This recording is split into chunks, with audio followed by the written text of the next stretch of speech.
Hello everyone, I'm meteorologist Charlie Ironmonger. Thank you so much for joining me today for your 9 a.m. news and weather update from the First Alert Desk.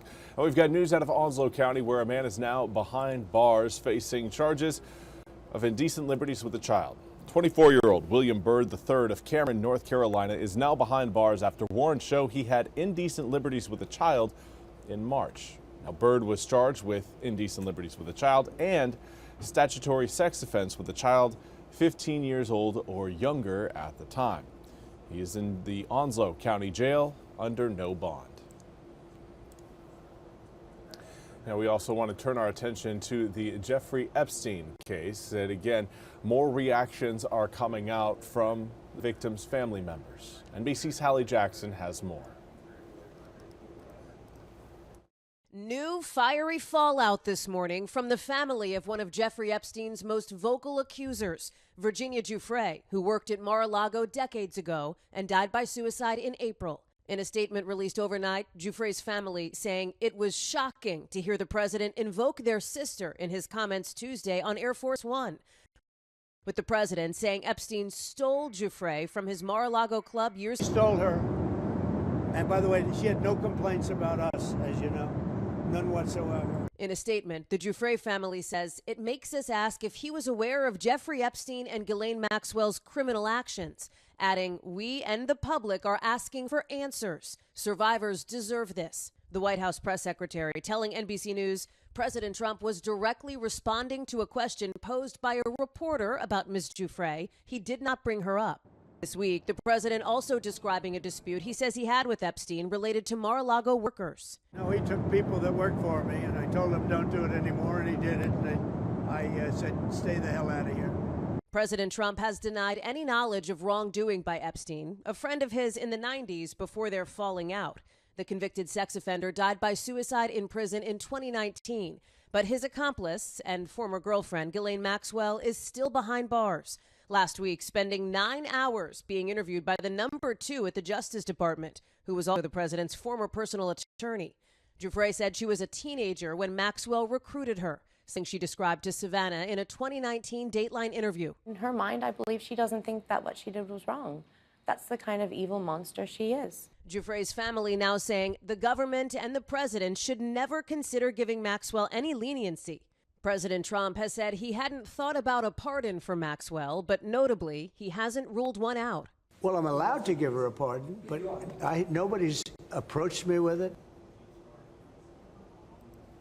And again, that was Hallie Jackson reporting. We now turn to your weather forecast for again today. We are watching rain showers roll into eastern North Carolina. Let's take a look at what we've got outside right now. Here is your visible satellite, and you see we've got some clouds near the Crystal Coast. That's where most of the rain showers have been so far today. Let's zoom it in a little bit closer, and you can see again those clouds are very much present, but again, not all encompassing. And that's why, again, the rain showers so far today have been fairly spotty and isolated. We've got, again, a few showers working their way across southern Wayne County and northern Duplin County. Another little cell right now just over Burgaw in Pender County. We've got some small little light showers coming down just on the south side there of Hyde County, mainland Hyde County, moving through the Pamlico Sound. Now again, the thunderstorm that we currently are tracking over Burgaw, again, not going to be getting too much stronger. We have seen the lightning strikes go up a bit over the past 10 minutes, but again, this does not look like the type of environment that would really create more thunderstorm potential. Later on today, absolutely, as air temperatures rise, but what we're seeing right now are weak showers brought in by a surface low that's going to be cruising along the Crystal Coast throughout the day today. It's going to be a slow mover, and that's why we've got rain chances in the forecast for the coast pretty much from start to finish for your Thursday. And then later on at night, yeah, we get the cold front into the area. The one we've been looking forward to, hoping for. It arrives later on this evening, and it will lead to cooler temperatures over the weekend. Now, right now, air temps reading in the upper 70s to mid 80s, anywhere between around 79 degrees to 85 degrees. We've got 79 in Kenansville as well as Roanoke Rapids, 85 right now showing up through Swan Quarter as well as Edenton. Not too far behind, we've got 84 degrees in Beaufort, Kinston, Greenville, Washington, Windsor, and Elizabeth City. But here's what it feels like outside when you factor in the already high humidity. And already feels like we are at least in the 90s. Some areas already feeling like we're in the triple digits. So let's talk about what we're going to see later on this afternoon. Air temperatures likely going to be getting back up into the 90s, but the low 90s. We're not anticipating, again, the same sort of heat we had earlier this week.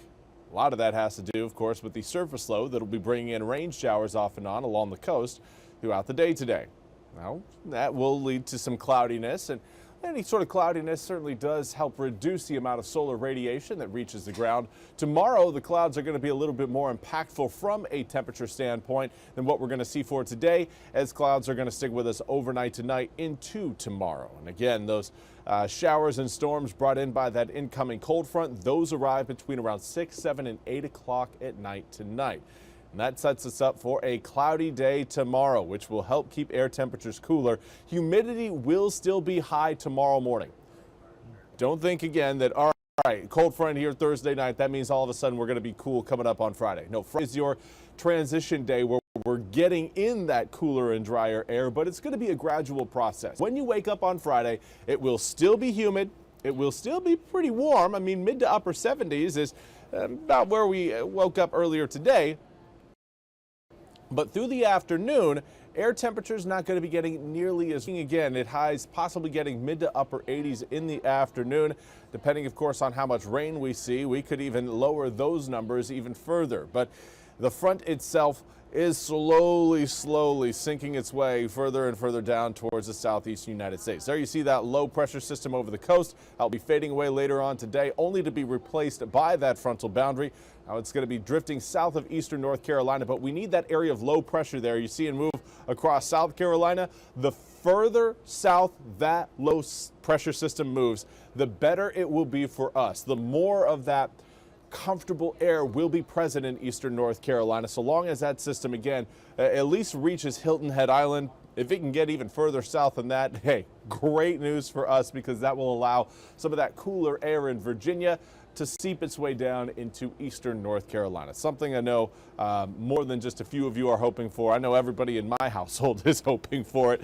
Overnight lows down into the mid 60s coming up for your Saturday night into Sunday morning. That is going to feel quite nice.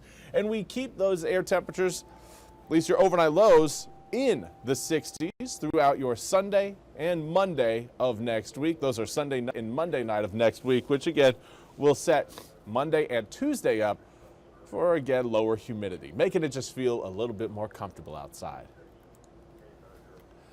Well, that's all we have time for today's 9 a.m. news and weather update from the First Alert Desk. I want to thank you all so much for joining me.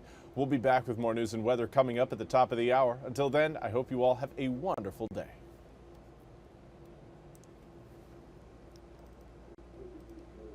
This hour of the WITN First Alert Desk is sponsored by ENC Pirate Realty.